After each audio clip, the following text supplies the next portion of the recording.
बहुत समय पहले एक घना और हरा भरा जंगल था। उस जंगल में सारे जानवर आपस में मिलजुल कर रहते थे। वहां एक सोने के फल वाला पेड़ था, जिसके फल सिर्फ पूर्णिमा की रात को चमकते और पकते थे। सब जानवर मिलकर तय करते थे कि इन फलों को कभी कोई अकेला नहीं लेगा, बल्कि सब मिल बांट कर खाएंगे। लेकिन जंगल में एक चालाक लोमड़ी रहती थी। उसे सोने के फलों का लालच हो गया। एक रात जब सब जानवर सो रहे थे, वह चुपके से पेड़ के पास पहुंची और अपने दांतों से फल को तोड़ने लगी। जैसे ही उसने पहला फल तोड़ा, पेड़ जोर से हिल गया और उसकी जड़ से आवाज आई, जो चोरी करेगा उसका राज पूरी दुनिया को पता चलेगा। अचानक पूरे जंगल में गूंज फैल गई। सोते हुए सारे जानवर जाग गए और देख लिया कि लोमड़ी चोरी कर रही है। हाथी ने गुस्से में कहा, लोमड़ी, तूने जंगल का नियम तोड़ा है, इसलिए तुझे सजा मिलेगी। सजा यह तय हुई कि लोमड़ी अब 1 साल तक सारे जानवरों के लिए खाना इकट्ठा करेगी, तब जाकर उसे माफ किया जाएगा। लोमड़ी ने शर्मिंदा होकर सिर झुका दिया और सबक सीखा कि चोरी से कभी किसी का भला नहीं होता। समुंदर के नीचे की दुनिया। बहुत दूर एक गहरे नीले समुंदर के नीचे रंग बिरंगे मछलियां, कोरल और चमकदार शैवालों की एक खूबसूरत दुनिया थी।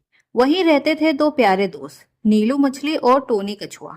डूबे हुए जहाज की खोज। एक दिन नीलू और टोनी खेलते खेलते एक पुराना डूबा हुआ जहाज ढूंढ निकालते हैं। जहाज बहुत बड़ा और डरावना था। उस पर शंख और झींगे चिपके हुए थे।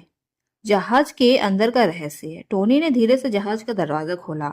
अंदर अंधेरा था, लेकिन अचानक एक रोशनी चमकी और वहां थे ढेरों मोती, हर रंग के, नीले, गुलाबी, सफेद और सुनहरे।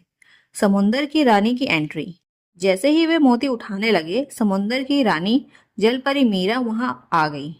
उसने मुस्कुराते हुए कहा, ये मोती समुंदर के जादुई जहाज से हैं। इन्हें लो, लेकिन सिर्फ अच्छे कामों के लिए ही इस्तेमाल करना। सबके लिए खुशी। नीलू और टोनी ने उन मोतियों से समुंदर में एक स्कूल बनवाया, बीमार मछलियों के लिए अस्पताल खुलवाया और सबको तैरना सिखाया। मोती अब सिर्फ खजाने नहीं थे, बल्कि समंदर की दुनिया की खुशियां बन गए। एक बार की बात है, एक पुराने घर में एक चालाक बिल्ली रहती थी। उसका नाम था मीना। वो बहुत होशियार और चतुर थी। उसी घर में एक छोटा सा परिवार भी रहता था और उनके घर में अक्सर खाने के लिए बहुत कुछ होता था, इसलिए वहां बहुत सारे चूहे भी आ गए थे। चूहों का सरदार था छोटू। वो नन्हा था, लेकिन बहुत ही समझदार और बहादुर। मीना रोज कोशिश करती कि किसी न किसी चूहे को पकड़कर खा जाए, लेकिन छोटू ने पूरे चूहे समाज को सतर्क कर दिया था। बिल्ली ने सोचा, ये चूहे तो बहुत चालाक होते जा रहे हैं, मुझे भी अब चालाकी से काम लेना होगा। उसने बनने का नाटक किया। वो चुपचाप जमीन पर लेट गई और सांस रोके पड़ी रही।